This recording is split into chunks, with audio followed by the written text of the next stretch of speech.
মিশামিশি কাটাইলাম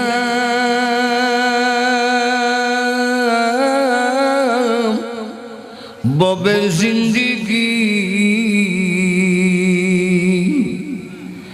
হায়াত থাকতে না করিলাম বন্দেগি। এই পৃথিবী থেকে বিদায় যখন হয়ে যাব, গোসল দিয়ে কাফন পরাবে, অন্ধকার কবরে শুয়াইয়া কপাট লাগাইয়া সব যখন বাড়ির দিকে চলে আসবে, আল্লাহ নবী বলেন, উম্মত রে, তোমার কবরে দুইজন ফেরেশতা হাজির হবে। ইয়াতিহি মালাকান, দুইজন ফেরেশতা যাবে, ফায়ুদিলিসানি, তোমাকে বসাবে, তুমি জাগ্রত হবে। আল্লাহ নবী বলেন, তোমাদেরকে যারা দাফন করতে এসেছিল, কারান আলিহিম, তাদের জুতার শব্দ তুমি কবর থেকে শুনতে থাকবে। জোরে জোরে চিৎকার দেবেন, তোমরা কারা গো? এই জায়গায় আমাকে রেখে চলে যাচ্ছ, এখানে কোনো বিছনা নাই, থাকার মতো কোনো ব্যবস্থা নাই। আল্লাহ নবী বলেন, অপর দিকে দেখবেন সূর্যটা লাল হয়ে গেছে, কিছুক্ষণ পরই সূর্য ডুবে যাবে মনে হয়। এই দৃশ্য দেখে জোরে জোরে চিৎকার দিয়ে বলবেন, তোমরা আমাকে এইভাবে রেখে কেনে চলে যাচ্ছ? আপনি আমার তাকে কেউ যখন সাড়া দিবে না, আপনি তখন মনে করবেন ওই যে ওদের শব্দ শুনছি, আমি যদি এদের জুতার শব্দ শুনি, ওরা আমার আওয়াজ শোনে না, এটা তো হতে পারে না, বরং তারা নিষ্ঠুর হয়ে গেল। এত তাড়াতাড়ি তোমরা আমাকে ভুলে গেলে। না না, কোথায় আমার ঘর, কই আমার বউ, কই আমার সন্তান, কোথায় আমার গাড়ি? কিছুই নাই, খাট নাই, জাজির নাই, অন্য তো কোনো ব্যবস্থায় এই গানে নাই, তাহলে কেউ সারাও দেয় না। ওই দিন তখন বুঝবেন দুনিয়ার জীবনে যা কিছু দেখেছি ওই স্বপ্নের ব্যক্তির মতো দুঃখা ছাড়া কিছুই না। আল্লাহুম্মা সাল্লি আলা মুহাম্মাদিন ওয়া আলা আলি মুহাম্মাদ কামা সাল্লাইতা আলা ইব্রাহিম ওয়া আলা আলি ইব্রাহিম ইন্নাকা হামিদুম মাজিদ। আল্লাহুম্মা বারিক আলা মুহাম্মাদিন ওয়া আলা আলি মুহাম্মাদ কামা বারাকতা আলা ইব্রাহিম ওয়া আলা আলি ইব্রাহিম ইন্নাকা হামিদুম মাজিদ। সরকারপুর সিরাতুন নবী সাল্লাল্লাহু আলাইহি ওয়াসাল্লাম কওমি মাদ্রাসার উদ্যোগে আয়োজিত আজকের ইসলামী সম্মেলনে অত্যন্ত শ্রদ্ধেভাজন সভাপতি মুআজ্জাজ মুকাররম উলামায়ে কেরাম,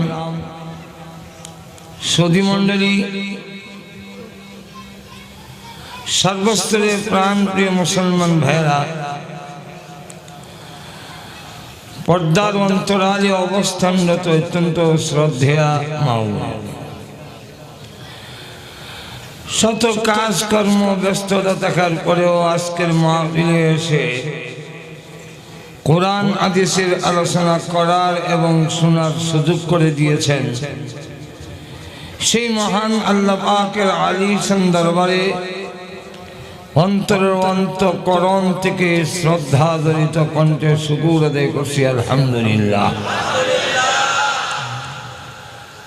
আল্লাহ পাক কোরআনে বলছেন, وَإِذَا قِيلَ لَكُمْ تَفَسَّحُوا فِي الْمَجَالِسِ فَافْسَحُوا يَفْسَحِ اللَّهُ لَكُمْ।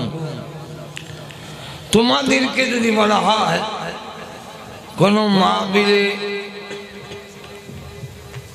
যে ভাগ দ্বারা বন্ধ করে আরেকজনকে সুযোগ দাও, আল্লাহ বলেন আমার এই কথাটা মেনে যদি তোমরা আরেক ভাইকে একটু জায়গা দাও, প্রশস্ত করে দাও, আমি আল্লাহ তোমাদের কবরে হাসরে জান্নাতে জায়গা বড় করে দেব। আপনারা কি চান কবরে হাসরে জান্নাতের জায়গাটা একটু বড় হোক? একটু জোরে কন, কে কে চান একটু দেখতে চাই? হাত তুলাম, সামনের দিকে যারা আগায় আর আর যে জায়গার থেকে লড়ে না বোঝা গেল সে চায় যে কবরের সীমার মধ্যে পড়ে থাকবে তো লড়তাম না, তো লড়িয়ে না। আর যদি মনে করেন কবরের জায়গাটা একটু বড় হোক, আপনাদের জন্য জায়গা করছি, আপনারা আর দাঁড়ায় থাকার সুযোগ নেই। মেহরবানি করে ভিতরে চলুন, কারণ সাপ খেলা, মলম বিক্রি করা, এগুলো মানুষ দাঁড়ায় দাঁড়ায় দেয়, এগুলো দাঁড়ায় দেখতে হয়। কারণ কি জানি সাপ যদি একটু ছুটে যায় আর যদি ডাক্তার মারা ধরে, এই কারণে সাপ খেলাগুলো দাঁড়াই দেয়। কিন্তু কোরআন হাদিসের আলোচনা দাঁড়ায় নয়, বৈশা বৈশা শোনা হইল আদব। কি বলেন ঠিক না? এই জন্য আপনারা মেহরবানি করে প্রত্যেকে বসে পড়ুন। হয়তো আজকের এই মাহফিল যদি আল্লাহর দরবারে কবুল হয়ে যায়, কিয়ামতের দিন এই মাহফিলটা আমাদের নাজাতের ওসিলা হতে পারে। কোরআন শরীফ আল্লাহ বলছেন, وَوَجَدُوا مَا عَمِلُوا حَاضِرًا। তোমাদের আমলগুলো আল্লাহর সামনে পেশ করা, আজকের এই মাহফিলটাও আল্লাহর সামনে পেশ করা হবে। তাই আল্লাহ এই মাহফিলে অসংখ্য অগণিত ফেরেশতা আছে। মুসলিম শরীফের হাদিস, আল্লাহ ফেরেশতাদেরকে সাক্ষী রেখে বলেন, উশহিদুকুম আন্নী কাদ গাফারতু লাহুম। এই ফেরেশতারা তোমরা সাক্ষী থাকো, আজকের মাহফিলে যারা অংশগ্রহণ করেছে আমি আল্লাহ সবরে মাফ করে দিলাম। তো এই জন্যে আমার আলোচনা শুরু করার আগে আপনাদের সামনে এই প্রস্তাব রাখলাম, এবার আসুন আমি আপনাদের সামনে সূরাতুল মুমিনুনের একখানা আয়াতি কারিমা তেলাওয়াত করেছি। বুখারী শরীফের হাদিস থেকে একখানা হাদিস আপনাদের সামনে পাঠ করলাম। আয়াতের মধ্যে আমাদের জীবনের দুইটা দিক তুলে ধরেছেন। প্রত্যেকটা মানুষের লাইফ, যাকে বাংলা বলা হয় জীবন, এই লাইফ বা জীবন দুই ভাগে বিভক্ত। একটা হলো ইহকালের লাইফ, আরেকটা হলো পরকালের লাইফ। একটা হলো ইহকালের জীবন, আরেকটা হলো পরকালের জীবন। ইহকালের জীবনটা আল্লাহ পাক কেন আল্লাহ আমাদেরকে ইহকালে একটা জীবন দিয়ে পাঠাইলেন? আমি তো আসি নাই, আপনারা কি পৃথিবীতে আসছেন? একটু হ্যাঁ না জোরে করে, আপনারা কি আসছেন না পাঠাইছেন? পাঠাইছেন কথাটাই বোঝা যায় জবাবদিহিতা আছে। আমরা বাজারও যাই দুই রকম ভাবে, একটা হলো কেউ পাঠায় আর একটা এমনি যাই ঘোরাফেরা করতে। যখন এমনি যাই এটার কোনো জবাবদিহিতা নেই। আর যদি আপনাকে বাবা বড় ভাই বাজারও পাঠায় তাহলে অবশ্যই এই যাওয়ার পেছনের একটা জবাবদিহিতা। আর তো বলেন তাহলে এবার আপনারাই বলেন, আমরা কি পৃথিবীতে আসছি না পাঠাইছেন? পাঠাইছেন কে? আর তো বলেন, যদি আপনি গৌরীপুর বাজারে একজনের দেখা হয়, ভাই কেন আসছেন এখানে? আমাকে পাঠাইছেন। পাঠাইছেন কইলে আপনি পাল্টা প্রশ্ন করবেন, কেন পাঠাইছেন? আরো জোরে বলেন। তো আল্লাহ রাব্বুল আলামিন কেন পাঠাইছেন এটাও আয়াতের মধ্যে উল্লেখ করে দিয়েছেন। আর দ্বিতীয়ত এই পৃথিবীর যা কিছু আছে এর পিছনে পড়ে আমাদের আরেকটা লাইফ আছে, জীবন আছে মরার পরে, যাকে আখিরাত বলা হয়। যেরকম ঠিক না? আল্লাহ বলতেছেন যে সাবধান, তোমার পাঠাইলাম বাবা বড় ভাই টাকা দিয়ে যদি কোনো কাজের জন্য বাজারে পাঠায় তো বইয়া দিত। উস্তাদ যখন ছাত্রকে বাজারে পাঠায় কোন জিনিস আনার জন্য, তখন ছাত্ররা কিছু নসিহত করে দেয়, সাবধান বাজারের দোকান কিন্তু করিস না। বাজারের ভিতরে অনেক দোকান আছে, সেখানে খেলা তামসা আছে। সেখানে গেলে দেখতাম একটা মানুষকে মাঝখান দিয়ে দুই টুকরা করে, দুই অংশ দুই দিকে নিয়ে গেছে। আরেক জায়গায় দেখলাম পুরুষ এবং নারীকে কেটে নারীর অংশ নিয়ে পুরুষের সাথে লাগাইছে, নারীর অংশ নিয়ে পুরুষের সাথে লাগাই, নিষ্ঠা পুরুষ উপরটা নারী। আসলে কি বাস্তব? তো বলতো হররে মাররে কইলাম তো ডিম মুখে ঢুকাইলো আর ফিসে দেবে। এগুলো সব দোকান। এই দোকান যদি করা যায়, বাজারের যে উদ্দেশ্যে পাঠাইছিল সেই উদ্দেশ্য হারাই ফেলবে। যেরকম দেখে শেষে বাজারের টাইম শেষ, উস্তাদ যে উদ্দেশ্যে পাঠাইছিল কোনো কিছু হয় নাই, তখন বিল চলে গেছে, বাজার ভেঙে গেছে, আমি হুমকি জব দেই। যেরকম ঠিক না? আল্লাহ আমাদেরকে পৃথিবীতে পাঠাইয়া বলেন, এই পৃথিবীর সামান যা দেখো সবগুলো হলো ধোঁকা। ওয়ামাল হায়াতুদ দুনিয়া ইল্লা মাতাউল গুরুর।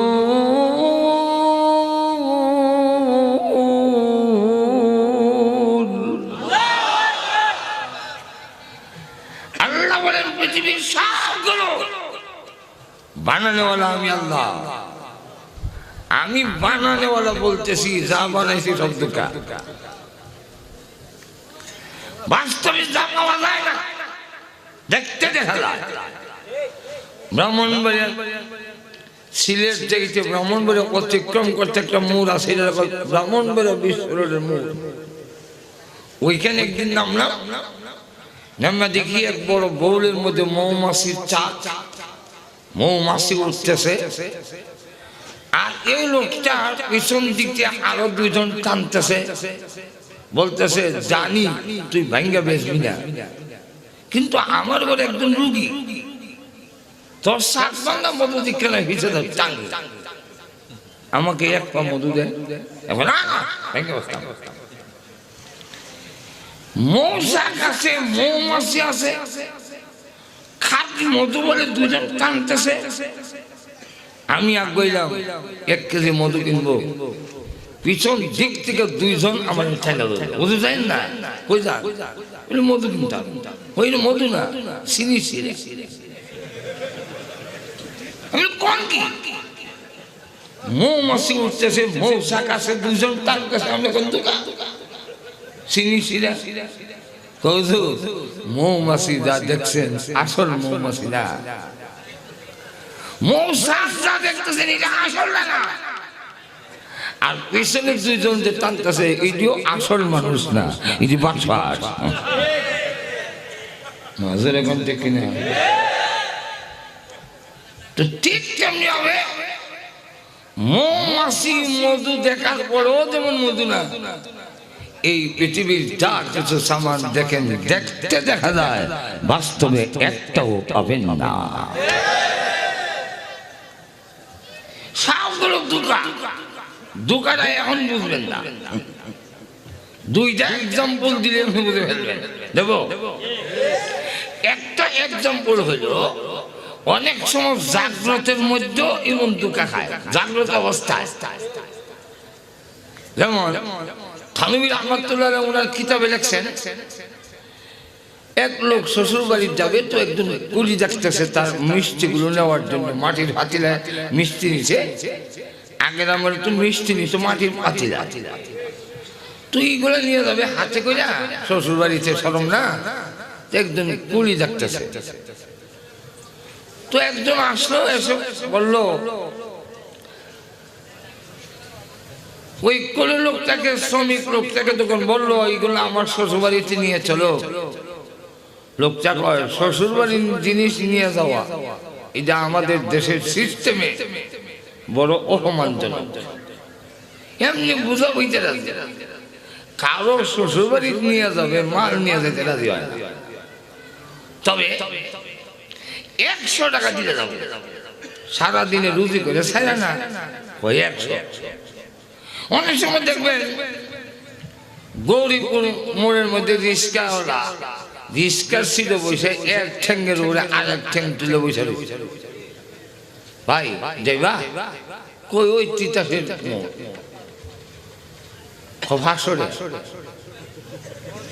20 টাকার ভাড়া, 500 টাকা চাইলে কেন? তখন বুঝতে যাওয়ার ইচ্ছা নাই। তুই 100 টাকা যখন চাইলো, তখন সারাদিনের 100 টাকা। তো জামাই তিনি ভাবলো শ্বশুর বাড়িতে যাইতে গেলে একটু রিক্সা ভাড়া, শ্রমিকের ভাড়া বেশি দিতে হয়, ইচ্ছা করে। এটা একটা প্রেস্টিজের ব্যাপার, কারণ এলাকার লোকেরা করবো অমুকের জামাই এত বকি টাকা দেয় না। তুই 100 টাকা ঠিক করছে, মাটির পাতিলাগুলো মাথায় নিছে। এখন সে যাচ্ছে আর কল্পনার জগতে দৌড়াচ্ছে, এতগুলো টাকা পাই কাজে লাগাবো কিভাবে? ভাবলো সারাদিন রুজি করি ছাড়া না, এখন 100 টাকা পাইছি। ওই সময় 100 টাকা থেকে ছাগল কিনা যায়, একটা ছাগল কিনবো। ছাগল বাচ্চা দিলে বিক্রি করে একটা গাভী কিনবো, গাভী বিক্রি করে দুধ বিক্রি করবো, গাভীর বাছুর বিক্রি করবো, তখন তো অনেক টাকা হবে। একটা হাতি কিনবো, এই হাতি দিয়ে মাল টামান টানবো, আর হাজার হাজার টাকা দৈনিক ইনকাম হবে। তারপরে আমি 200 বিঘা জমি রাখবো, আর মাশাআল্লাহ 5 তলা ফাউন্ডেশন দিয়ে একটা বাড়ি করবো। এরপরে বাড়ি আছে, জায়গা আছে, একটা গাড়ি কিনবো, জাপানি মার্কা গাড়ি। তো গাড়ি যখন কিনলাম, আমার কাছে কে বিয়ানা দিবি? আমি ভালো বংশে একটু বিয়ে করবো। মিষ্টির পাতিলা নিয়ে যাচ্ছে, আর এই কল্পনায় চালাচ্ছে। তো এরপরে একটা বক্স খাট কিনবো, বক্স কাটে এবং প্রথম জাজিম, এরপরে তুষক, এরপরে কুলবালি, এরপরে ডাইনিং টেবিল বানাবো। আমি বিয়ে করলে আমার ছেলে হবে, ছেলে এসে তখন ডাক দিব, আব্বু ডাইনিং টেবিলে খাবার রেডি করে আম্মা তোমার জন্য অপেক্ষা করছে। এই সময় আমি একটু অভিমান বোধ করে বলবো, না না খাবো না। তো ওর মা এসে আমার খুব আদর করে নিয়ে যাবে, এই জন্য বলবো না খাবো না। না খাবো না করে যে মাথা মারা দিছে, মাথার যে মিষ্টির হয়েছে এতই কথা মন নাই। সব মাটির ফাইটলা নিচে বইয়া ফাইটলা গুলো ভাঙ্গিয়া রসগোল্লা না বালুর গুল্লা হয়ে গেল। এখন জামাই ডাক দিয়া মাথা খাই দিকে আমার 200 টাকা মিষ্টি নষ্ট করে দিলে। তখন সে ডাক দিয়া কয় আপনার মাত্র 200 টাকায় মিষ্টি নিয়েছে কি হয়েছে, আর আমার ছাগল গরু হাতি গাড়ি বাড়ি বউতে সব যায়। আচ্ছা বলেন তো দেখি এর আসলে কোনো অস্তিত্ব আছে? আরেকটা এক্সাম্পল হলো আমাদের এলাকায় অনেক লোক এমন আছে ভাঙ্গা চকিতে ঘুমায় আর উপরের ঘরের ভালো ছানি নাই, আসমান দেখা যায়, কিন্তু প্রত্যেক দিন কল্পনা করে যদি জাপান যেতে পারতাম রে তাহলে আমিও একদিন ধনী হতে পারতাম। এই কল্পনা করতে করতে একদিন ঘুমাইয়া স্বপ্নে জাপান চলে গেছে। সেখানে গিয়ে এক কোম্পানিতে চাকরি হয়েছে, বাংলাদেশের 2 লক্ষ টাকা তার বেতন। এখন এই 2 লক্ষ টাকা বাড়িতে পাঠাচ্ছে আপনাদের কুমিল্লা দাউদকান্দি এলাকাতে 200 বিঘা জমি রাখার পরে আব্বাকে চিঠি লিখে রাখলো আর রাখবেন না, আমি আসতেছি।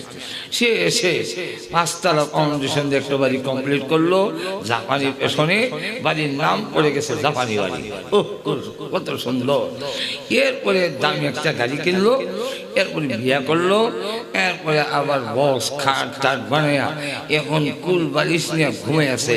পাওনারে আর কয় আমার জীবন সাকসেসফুল, কেমন সফল জিন্দেগি, আর কারে কয় সফলতা। এমন সময় স্বপ্নে দেখে তার একটা ছেলে, সে বলতেছে আব্বু ডাইনিং টেবিলে খাবার রেডি করে আম্মা তোমার জন্য অপেক্ষা করতেছে। এই সময় সে অভিমান করে কয় না খাবো না, না খাবো না করে যে শরীর লড়া দিছে, বাঙ্গা শরীর যে ঘুমাইছি এটা লড়ে গেছে। এখন বেলার কয়তলা আছে?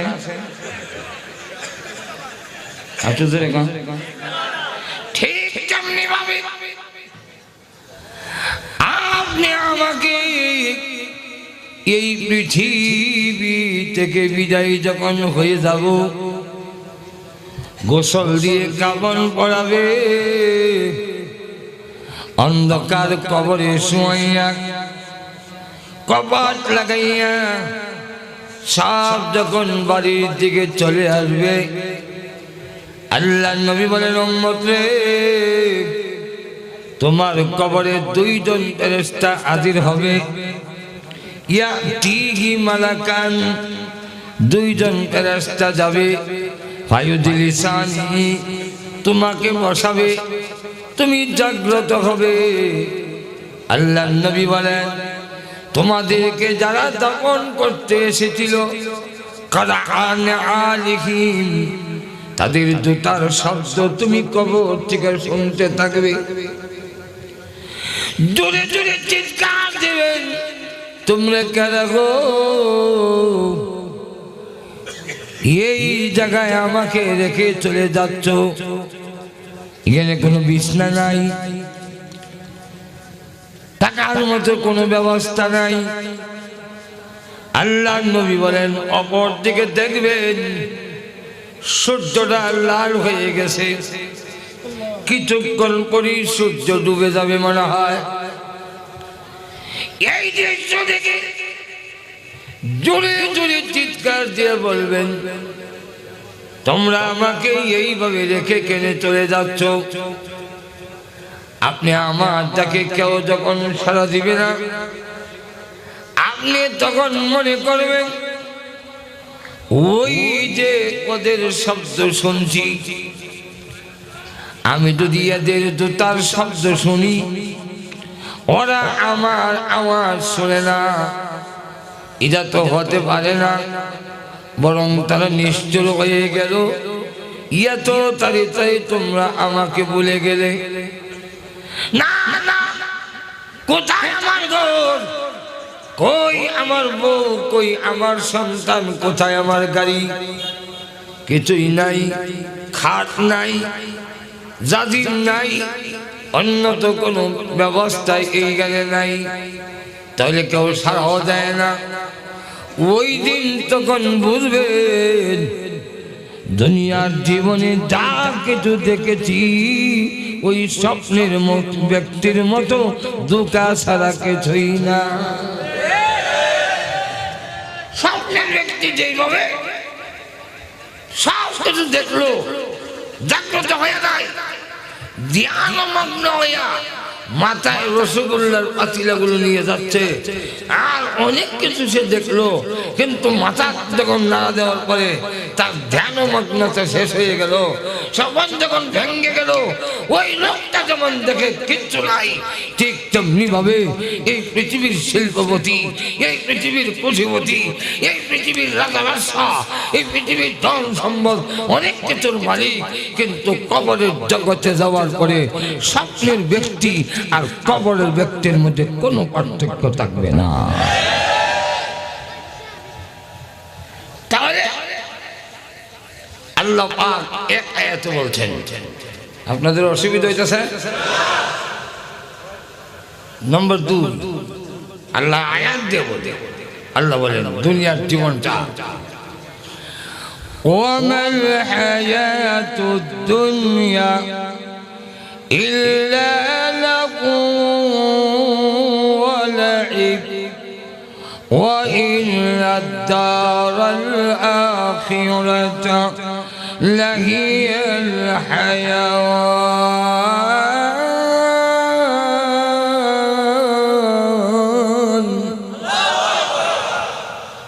আল্লাহ বলেন এই দুনিয়ার জীবনটা কিছু সময়ের জন্য একটু খেলাধুলা, বউ খেলার বউ,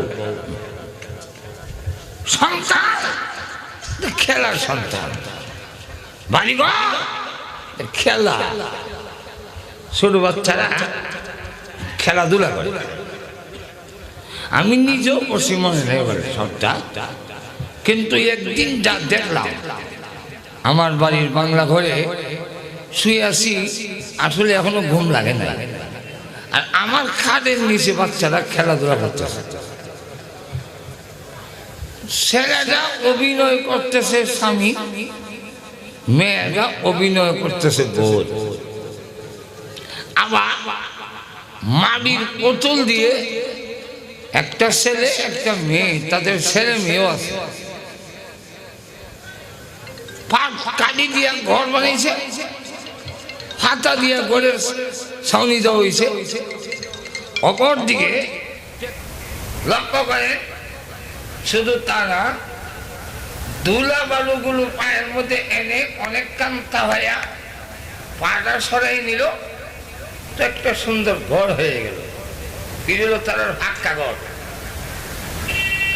আর ধুলা বালু দিয়ে কুর্ম ফুলায় ফাঁকালো, আগা দুগা ছিঁড়ে তরকারি দেয়, চুলার থেকে লাল মাটি এনে তরকারির মধ্যে মরিচ দিচ্ছে। মেয়েটা আবার ছেলেটাকে বলতেছে,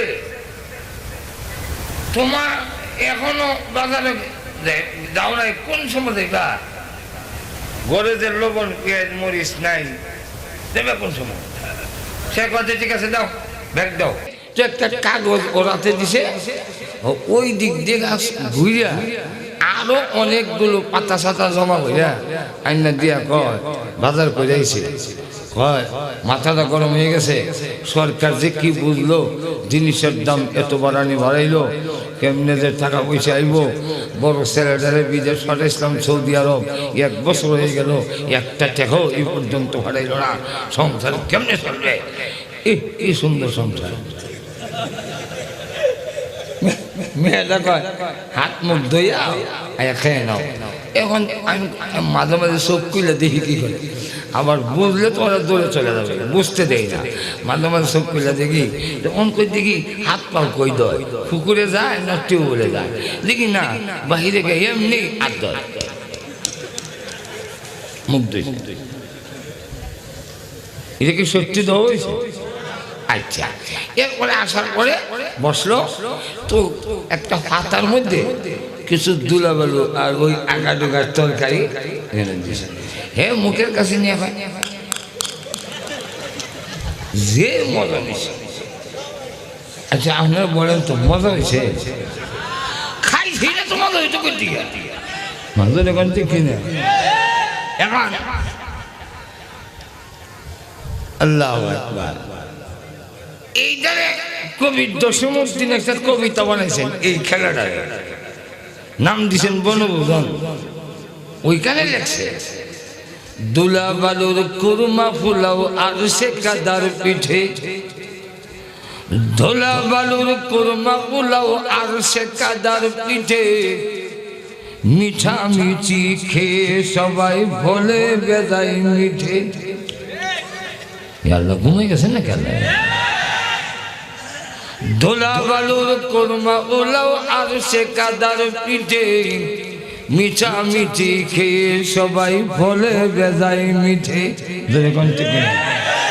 আচ্ছা বলেন তো দেখি, এই লোকের এই ছেলেটার লোক খেলা যে করতেছে, ওই ছেলের বউ আছে নাই? মিলে কইলাম না বউ আছে। এটা আসল বউ না মিশা মিশি?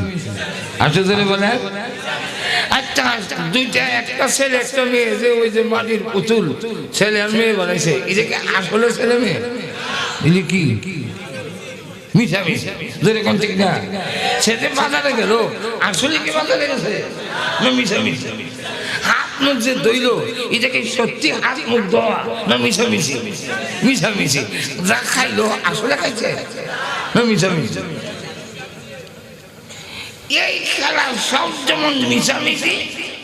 আপনার দুনিয়াতে যা খাইছেন, বউ সংসার করছেন, বাজারে গেছেন, হাট বাজার করছেন, কবরে যাওয়ার পরে আপনিও গিয়ে বলবেন মিশামিশি কাটাইলাম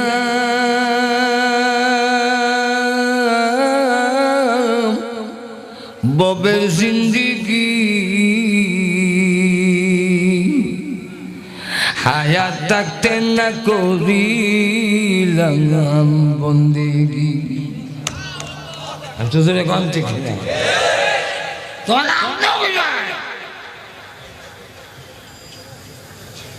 মিশামিশি কাটাইলাম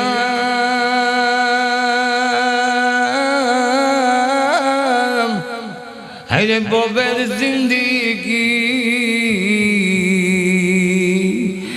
হায়াত থাকতে না করিলাম বন্দেগি। আরো জোরে বলা।